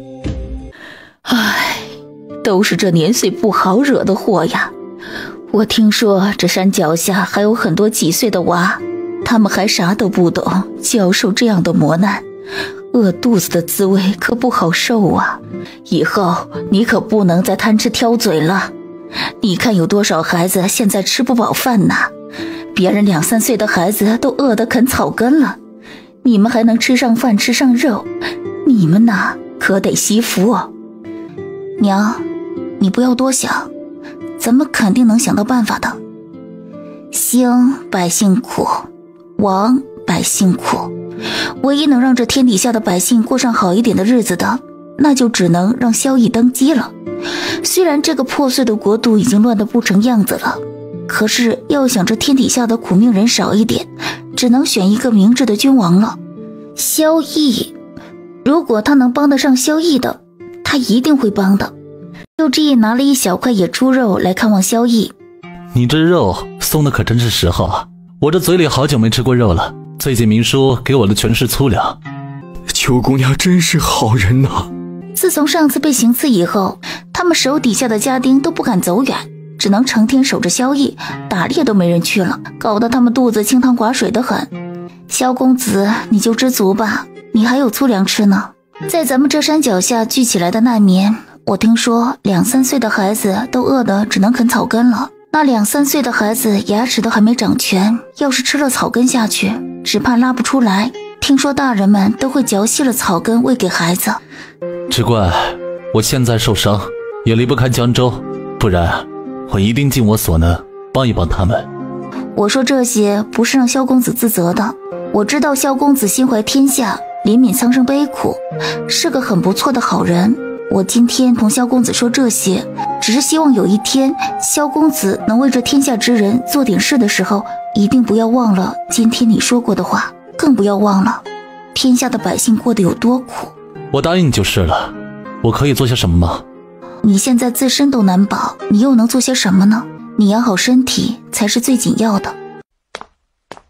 七姑娘，若是你有法子能救下这些人，请你一定尽力，这个人情算是我欠你的。公子说话算话。这丫头确实有些不一样。有什么不一样的？其他人都没给我们送肉，他却给我们送了，这不就是挺不一样的吗？萧毅选择沉默。山寨路口又加强了守卫，最近2天倒是没有人来偷种子了。天哪，发芽了！怎么这么快就发芽了？昨天我来看的时候还没反应呢，咋一晚上就长了这么一大截？肯定是老天爷显灵了，老天爷保佑我们的庄稼快点长出来，保佑我们能填饱肚子。这苗长得快啊，这2天没下雨都能长这么快，还长得这么齐。没想到这土地看着不咋样，倒是很能出庄稼呀。我家的也长了。我家的萝卜也是。你们看，都有手掌那么高了。可是有些人家就不一样了，等他们抠开盖在种子上面的土，就看到之前种下的种子还是原来的样子，丝毫没有变化。别说发芽了，一点绿都没冒。我家的种子咋都没动静了呀？咋回事啊？我不是也给浇水了吗？我们家的也没有啊，明明我们这块地的土质看着比他们的好啊，怎么会这样呢？不应该呀，怎么会这样？你们也别太担心了，你们的庄稼肯定能长出来的，可能时间要久一点，过几天再来看看就知道了。三妹，不得了了，之前你和冯玉安他们换的那块地又长的庄稼可好了，绿油油的一片啊，我们才淋了1次水，这苗就这么肯长。要是后面多淋几次水，我敢保证以后这苗啊肯定会越长越好的。对了，这事奇怪的很，明明那些看着比较肥沃的地啊，竟然没有一棵冒芽的，反而是看着比较贫瘠的土地，庄稼竟然长得那么快，就跟被仙法催出来的一样。也不知道是哪路神仙帮的忙啊。要知道啊，咱们种了一辈子的地，还没遇到过这样的情况呢。天下之大，无奇不有，许多事我们没有见识过，不等于就不存在。寨主，不得了了！山下那群流民跟疯了一样要闯进来，幸好这寨子易守难攻啊，不然我们还真不知道能不能守住啊。可是这群人就是想上山啊，他们也没伤到咱们也不好放手去打呀。万一真的打死人了，我们这心里也不好受啊。邱二哥就让我来问问你，这下可怎么办呢？这群人不是山下好好的住着吗？怎么今天这突然就发了疯的要上山来呢？这些天我们一直守在山门口，我们是亲眼看着这些人每天都吃的啥。他们吃了什么？刚开始的时候还有草根吃，后面就只能吃树皮了。但树皮也不是什么树皮都能吃的，有的吃树皮都吃的中毒了。可是肚子饿起来，就算是有毒的树皮，他们都吃得下去了。就我们值守的这些日子，我就亲眼看见好几个人是自己把自己吃死的。寨主，他们也好可怜，有些小孩饿了连风干的牛粪都吃，大人们大人们就开始吃观音米了。什么是观音米？观音米就是黄泥巴土，还有白泥巴土，那玩意儿吃下去，化不了。有的人吃了，在地上痛得打滚，滚了几个时辰，就没了声息。这原本从外地逃荒的人就不少，你看这如今江州刚刚蒙受水患，又遇上这疫病，逃难的人数暴增，可是我们这也出不了江州城，在这城里又没有吃的，饿肚子的人这自然就多得很啊。那他们上山来是为了什么？说是为了上山摘点野菜，光吃观音米实在不行。你回去对秋儿说，一定要把这帮人拦住，只是不要对他们太过了，能不伤人的情况之下尽量不伤人。这些人可能是真的想上山来摘些野菜，可这里面大多数人肯定是对咱们没怀好心的。咱们在山上不出去，他们就会觉得咱们山上的人吃得好吃得饱，饿极了的情况之下闹着要上山来，自然也不是假的。如今之计，无论如何都不能让他们上山，若是遇到强行要上来的，哪怕伤人也在所不惜。邱向南和邱向北两人心中有了主意以后，便匆匆地朝山门口而去。邱姐姐，寨主让我回来说一声，山脚下的难民有10几个强行闯上来，已经被我们的人打回去了。不过看他们的样子并不服气，寨主约摸着他们还会上来的。闻言，邱之意不由得皱起了眉头。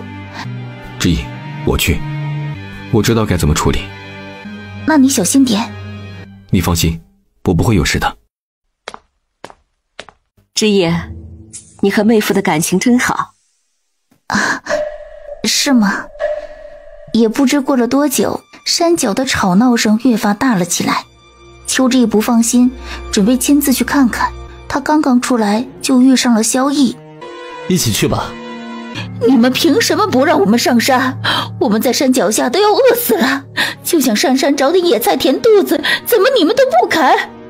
你们让开！不让开，今天老子就和你们拼了！你要饿死关我屁事啊！老子又不是庙里面的菩萨，哪还能管得了你的死活？我就知道今天不能让你们过去，看看你们这一个个长得那恶人的模样，我一看就知道你们不是好人。想要从这山门口上去，就都问问我手里的刀同不同意。他们不让咱们上山呐，就是要断我们的活路呀！大家跟我走，他们不让我们上山，肯定是因为山里有很多好东西，他们想霸占着，不然为啥不肯让我们上山呢？被黑衣服的男子这么一鼓动，底下那群站都快站不稳的人顿时强自打起精神，就要朝山门口挤。似乎是看出了邱向南他们不想伤人，底下的人越发的肆无忌惮，眼看着怎么都拦不住了。危急时刻，周霆锋扯过之前那个鼓吹人上来的黑衣男子，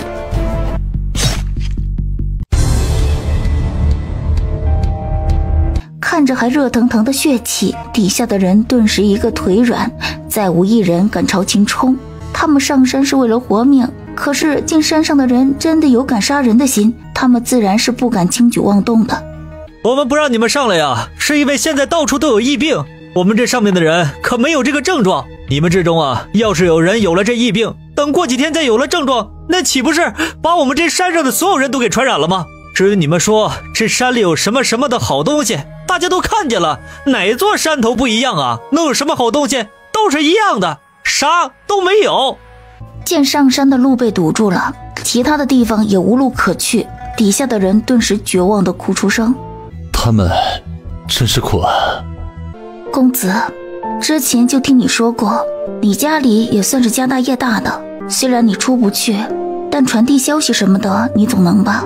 如果可以的话，为何不能把江州外面的粮食送一些来江州呢？咱们不出去就是，但朝廷应该不会不管江州那么多人的死活吧？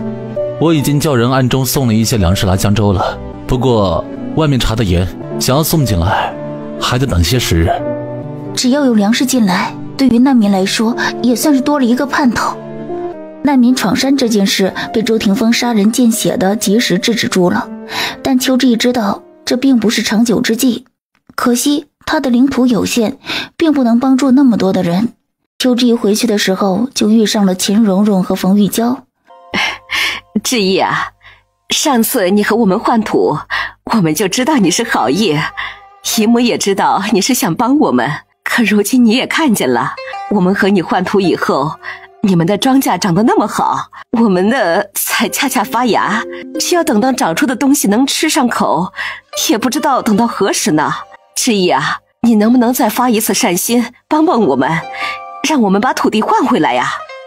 秋之意早知道这母女两人拦他没怀好意，他正要拒绝，娘，你对他这么客气做什么？他怎么可能好心帮我们？要我说啊，他肯定是早就知道咱们的土地比较好，才同我们家换的。反正我是不会相信他会有这好心的。你们真是搞笑，明明当初嫌弃分到手的土地贫瘠的是你们，要换土地的也是你们，怎么现在你们又要换回来？还说什么别人没安好心？怎么当初是我逼着你们换的？那我们不管，我们只知道那土地一开始是我们的，后来才和你们换的。我们现在不想和你们换了，你们赶紧把土地给我们还回来。就你这个态度，你觉得我可能会把土地还给你吗？秋之意，你凭啥不还给我们？就凭邱向北是邱家寨的寨主吗？还是你觉得你男人是天底下第一厉害？你说对了，我就是凭我哥哥是寨主，就是凭周大哥打架厉害，所以你能拿我怎样？娘，你看这个小贱人，她一个乡下的村妇，她是怎么敢在我面前猖狂的？娇儿，娘都说过了，现在这种时候不要惹邱家人，我们反而要和他们拉近关系。你大哥要是知道了，铁定要扇你嘴巴子。我大哥也是个贱人，他一天到晚竟然还能和这个女人好言好语的，同我反而是一脸的厌恶，他这是亲疏不分呐。秦蓉蓉有些心灰意冷，只能在心里期盼这样的日子能早点过去。虽然大家在这里安顿了下来，可是家家户户每天都还是在熬着草药来喝，这样的坚持就是马家寨上下的人除了每天都很饿以外，并没有疫病的任何症状。这天寨里有好几户人家都来找邱向北，说是家里被偷了粮食。你们也没逮住人，就凭这一口白牙，谁会承认自己偷了你们的粮食啊？你们至少也要逮住人了之后再说话吧。几个倒霉蛋气鼓鼓的回去以后，没想到第二天真的把小偷扭送到了邱向北跟前。这是怎么回事？寨主，就是这个女人，她偷了我们家的东西，被我们逮住了。我怀疑其他几户的粮食也是被她偷的。什么偷不偷的？你别说的那么难听，大不了我给你写个欠条，等以后出了江州城，我10倍还你，保证不会让你吃亏的。你他妈这是忽悠我呢？你自己都沦落到偷粮食了，还给我写欠条呢？你咋这么不要脸呢？你瞅瞅你如今的样子，还端着呢，觉得自己是千金大小姐是吧？我呸！我看你还不如我们寨里的一个普通妇人呢。冯玉娇见自己被人打了，顿时哭嚷着要去打了还，人还没走近，就又被人踹了一脚。这个时候偷人家的粮食就等于断人家的活路，被人打一顿都算是轻的了。冯玉娇啊，你好歹也是一个有出身的人，做这些偷鸡摸狗的事儿，你就真不怕以后没脸见人吗？你要是下次再敢偷东西，让我们发现了，我一定会把你赶出邱家寨的。就在这时，冯玉安气息急促地跑来了，他很显然已经提前知道了消息。他人一到，二话不说，先给冯玉娇就是几巴掌。本来冯玉娇被人打了，看见自己大哥来，是准备给他大哥告状的，没想到他嘴里的话还没来得及说出口，反而被他大哥几巴掌打得脑子嗡嗡作响。冯玉安，你敢打我？外人打我，你也打我，你好样的！抱歉，都是我小妹不懂事，她年纪还小，就是太饿了，饿得受不了了，才会干出这样的傻事来。求求你们大人有大量，就别和她一般见识了。冯玉安，你这个懦夫，你就会在家里打我，在这群乡下泥腿子面前，你看看你都狗腿成什么样子了，你还要不要脸呢？你可是我们冯家的长子啊！你给我闭嘴！秦蓉蓉也赶来了，看着冯玉娇的惨样，顿时哇的一声就哭出来。冯玉娇却没有哭了，只是她盯着冯玉安的目光恶毒又充满恨意。冯玉安，你妹偷的是我们的粮食，现在的粮食可不是银子能比的东西。现在你有银子，可你四处看看，谁愿意卖粮食啊？现在这个年岁，就算你有银子也不管用，银子又填不饱肚子。可我们家已经没有粮食了。你们偷了我们的粮食，难道一句没有粮食了就能解决吗？向北，你能不能想想办法？我实在拿不出粮食来了。粮食是冯玉娇偷的，不管怎么说都得由她来负责。我能帮你想什么办法？要是有人没了粮食就去偷，那不乱套了吗？要是你们没有粮食，那就把这个女人抵押给我，不然你们总不能啥都不赔吧？呸！你是什么狗东西，也配肖想我？你偷了我的粮食，没粮食赔我，就得拿人赔给我。你以为我愿意要你啊？把你要过来还得管吃饭，要不是你没有粮食还我，会要你吗？听到自己现在已经被人和一碗粮食等价了，冯玉娇只觉得所有的骄傲和自尊全部都被冲毁了。她曾经看不上的这群贱民，如今却把她狠狠地踩在脚下。安儿，你快想想办法呀！她可是你亲妹妹，你可不能看着她跳入火坑啊！冯渊看向邱向北，见他面上并无丝毫的松动之色，他心中着急，不由得看向了邱之意。三表妹，借也不说话。有啥不能当着大家的面说的？三表妹，这一次算是我求你了，我保证不会让你吃亏的，你能不能？行吧，你过来。三表妹，我知道现在有银子都不值钱，粮食才是最重要的，但我实在是没有办法了。你要是愿意，我愿意拿出一个铺子的契约托你换，那铺子就在鄞州，等以后出了江州，那铺子就算是你的了。你要拿你的铺子跟我换粮食？别人我是信不过的，但三表妹我信得过。我不求你按平日里的价格折算给我，只求你能按一半的价格折算成粮食给我。我现在就想给我们一家人留一条活路。冯渊从身上掏出铺子的契书递给邱之意，邱之意查看了上面的印章，确实是真的，是个绸缎铺子。如果能换，对邱之意来说自然是值得的。表哥，虽然你这铺子看着不错，但到底是远水解不了近渴啊。三表妹，你就当帮帮表哥吧，你要是不帮我，我们就都活不下去了。实际上我们家也没有多少存粮了，要是换成其他人，我是如何也不肯的。既然表哥都这么坦诚了，那我就多谢三表妹。那就给表哥80斤粮食，你看如何？三表妹，我这就去写个契书，连着铺子的契约一起给你。你先回去，我妹妹偷你的那一碗粮食，我一会儿给你送来。冯渊把契书和契约按了手印以后，交给了邱之意。现在白日清光的，你带粮食回去容易惹眼，不如晚上来拿粮食，这样也能安全些。好。冯渊愿用他的鄞州铺子来跟我换80斤粮食。一个铺子80斤粮食？要是放在从前，那简直是不敢想的事。只要你愿意，江州那帮富人手里可有不少铺子，若是拿粮食，他们比谁都换得快。要不说还是咱们祖宗好啊，既然会给三妹入梦，提醒我们囤粮食，不然咱们家只怕也难挨啊。有了这铺子，等以后出了江州，那可要好过很多呢。也不知道咱们还要在这里住多久。这一家村长让我过来同你说一声，就是你大嫂又饿死了，只剩最后一口气吊着了，问你要不要去看看。大嫂，你瞎说什么？我活得好好的。不是，弄错了，是团子的大伯母，知意姐婆家的大嫂。赵云海带出来的东西本来就不多，能撑到现在已经是不错的了。相比起他的2个孩子，张氏肯定是被苛待的一个，没有东西吃的情况下，最先饿死的肯定是张氏了。我同他们早就没有关系了，我就不去看了。你回村长一声，就说以后和赵家有关的事就不必来问我了。让他自己看着处理就行。村长的意思是，张氏现在要是有东西吃的话，说不定还能救得活。我三妹都说了，这人的死活和我三妹没有关系，你还不快去回话？男人见邱之义没有说话，也懂邱之义的意思了。看来邱之义确实是和赵家人没啥关联了。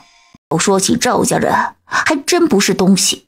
那赵云海再怎么没有粮食，那地里不是也冒出几颗萝卜来了吗？他咋就舍不得拔出来拿给张氏吃？说到底就是想让萝卜长大一点，到时候多得点粮食。可他为了那些粮食，如今连结发之妻的死活都不顾了。这人心呐，还真是狠。没一会儿，又有人来给邱向北报告这件事。那赵云海家没粮食了，就去割了树皮来煮。煮来以后，一家子吃了都肚子疼。张氏就不肯吃了，家里剩余的粮食就留给了赵云海和2个孩子，他自己率先饿死了。他死之前嘴里还在念叨嬷嬷。现在一村一寨是一个整体，知道有人饿死了，邱向北作为寨主还是得去看一看。这些天啊，山脚下的人死的越来越多了，咱们荒地里的庄稼长得这么快，最近啊可得好生看着。不过实在要没办法，只能让大家先去地里收一些回来吃着，咱们总不能守着东西把人饿死吧。如今断粮的人家是越来越多了，虽然这地里的粮食确实还能再长上一阵，可是啊，这人才是最重要的呀。我也同意，先和大家先弄出来一点，吃了再说。好，那我们现在就叫人。你来做什么？一看见赵云海，邱之义立马就皱起了眉头。赵松赵水，给你们2婶跪下。你们这是做什么？弟妹，从前的事儿是我们对不起你，我们真的知道错了。我和孩子他娘还有我娘，我们都遭到报应了。我们今天来就是想给你道歉的。道歉的事就不必了，咱们2家的恩怨就此一笔勾销，往后就当彼此是个陌生人吧，大家心里也不必存有怨气。弟妹，我和娘还有我二他娘虽然没有良心，从前苛待弟妹，但是我家里的这2个孩子是很好的，他们的心肠很好，一点都没有学坏。我恳求弟妹救救这2个孩子。我刚都说了，以后当陌生人就是。我从未在其他事情上刻意为难过他们，你现在活得好好的，为啥说出让我救2个孩子的话来？那荒地里的庄稼，其他那么多人的庄稼都长得那么好，就我们少部分人家的长得不好，虽然也长出东西来了，但是那点东西哪里够我们几个人吃？按着如今这形势，只怕我们父子3人也熬不了多久，也会步上他们娘的后尘。与其这样，还不如留他们2兄弟下来，少一个人吃东西，至少还能多一次活着的机会。弟妹，我知道你肯定有办法养活他们兄弟俩的，求求你了，救救他们吧。我们大人的罪恶就让我们大人自己来承担，我们对你做过的事就让这些惩罚都落到我们大人身上。2个孩子是无辜的呀，要说话就好好说，别搞这些花样。你这是发什么疯？你要是磕死在我家这里，别人会咋想？不，弟妹不原谅我，我就不起来。弟妹，赵松赵水真的是好孩子，这2个孩子还没有被我们教坏，求求你了，救救他们吧。你这样磕头有什么用？要是谁没饭吃了就来找我磕头，你要让我去哪儿找那么多粮食？你地里多少还有一些粮食，自己先去弄来吃了，只要活着总会有希望的。你来找我做什么？我又不是神仙。你们当初那样对我三妹，现在居然好意思来求我三妹，你们也真是够不要脸的。说是道歉，这不是逼着我三妹救你们吗？你们凭什么？哪有你们这样的？弟妹，求你看在云山的面子上，救救赵松赵水吧。你当初生气我们对你做的事，那我把我的命都赔给你行不行？只求你不要生气了，也不要同我们计较了。都给我起来！你跪着成什么样子？邱向南和闻声赶来的邱二赶紧一左一右的把赵云海架起来。赵松赵水，快点给你们2婶磕头，求他救救你们的命。2个孩子被吓得不轻，这会儿只能听从赵云海的话。村长闻讯赶来了。回去吧，知义对我们村子的人已经是尽心尽力了，若是可以帮咱们，他肯定会不留余地的帮呢，咱们就不要为难他了。张氏的事儿，我原是想着你们多少也算是一家人，按理是该告知你的，所以才叫人来同你说一声，你不要放在心上。村长你就放心吧，人都死了，我哪里还会同他计较。这说起来也奇怪，怎么只有一部分人的土地种不出庄稼呢？难不成这地还真是看人下菜？一旁的邱之义说什么好呢？哎，霆锋，你见多识广，你可知道这背后的原因吗？我也不知道。二哥，现在不是讨论这个的时候。要我说啊，现在不只是缺粮食，我看我们还是赶紧让村寨的人去山里捡柴放着吧。这入秋了，要不了多久就是冬天了。这江州的冬天，我听说冷得很，说不定还能冻死人呢。哦，对，还得提醒他们呀，准备好柴火。一夜过去，第二天清早起来，邱志正准备去荒地里看看庄稼，没想到刚走到半山腰的时候，就听得如意村的一个男人匆匆朝房屋聚集的地方跑去。李大哥，你这是遇上啥事了？咋晃成这个样子？哎呀，太惨了，太惨了！啥？你大嫂不是昨天下午才刚刚下葬吗？我昨天帮忙的时候，看见你大嫂下葬的旁边有一棵树，上面结了2-3个小果子，那3个小果子被几片黄叶挡着的。我当时怕别人跟我争，就没说。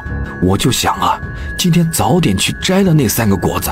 可今天我一去那儿，就发现你嫂子的坟包被人给挖开了，你嫂子身上的肉啊，都被人割干净了，像杀猪匠剔肉那样的，他们连死人都不放过呀！太惨了，真的太惨了！他肯定是被山脚下偷偷窜上来的人给吃了。闻言，邱志一只觉得胃里一阵翻滚。虽然在山门处他们一直派人把守着，可整座山头那么多悬崖峭壁，总会有人有攀爬的本事，所以山脚下或者是其他地方的人窜出那么几个来，也不是不可能的。想来昨天如意村的人一起给张氏送葬的时候，那么大的阵仗被人给盯上了。我去给赵云海知会一声。没一会儿，赵云海就同如意村几个人踉踉跄跄地朝张氏埋葬的地方跑过去了。邱志虽然没有去看，但凭男子刚刚那番话，他也能想象那是多么惨不忍睹的一幕。赵云海回来的时候路都不会走了，都是其他几个男子扶住他才走回去的。邱志看着他这样子，想了想，还是特意走到了赵云海他们家的那块地上，意念一动，把空间里他自己耕种的地移到了赵云海他们的荒地里。之意，你又来看庄稼了？家里的粮食不多了，幸好这荒地有神仙保佑啊，不然咱们这一村一寨的人只怕都要饿死在这里。是啊，幸好老天待我们不薄。第二天，邱志刚刚起床，邱二就咚咚咚跑来了。志业，你快去看看，你大哥赵云海死了。闻言，邱志一怔，想起他之前还跑到他们家来磕头认错呢，咋一下就死了？怎么死的？听说昨天去看了张氏，被分了吃，回来整个人都魔怔了。晚些时候人好了一些，还把2个孩子喊到跟前说了些话，随后就睡了。只是没想到他半夜的时候自己就吊死了，不过好像给你留了信的。一听这话，邱志不由得皱起了眉，随后只能跟着邱二去了赵云海落脚的地方。来到赵云海他们落脚处，村长他们已经在了。原本赵家一家子整整齐齐的来逃荒，现在就只剩下2个孩子了。刚刚我已经问过赵松赵水了，他们俩说赵云海死之前告诉他们，如果他死了，就让他们2兄弟拿刀把他身上的肉给刮下来，再拖去埋了。与其饿死了让外人吃了，还不如留给自己的2个儿子。2个孩子还小，也没懂赵云海是在给他们交代后事。我听说他昨天失魂落魄的回来，想来是内心已经彻底绝望了，也没力气再往前走了。志业，这是他留给你的信。弟妹，2个孩子就托付给你了。赵松、赵水两个人哭得不行，接连几天就成了没爹没娘的孩子。村长随即安排人把赵云海抬去葬了。以后你们两兄弟就只能相依为命的过日子，只要跟着大家一起，老天爷不会饿死你们的。昨天我去荒地看了，你们家地里的庄稼已经长出来了，你们俩要是饿了，就去弄一点东西回来吃。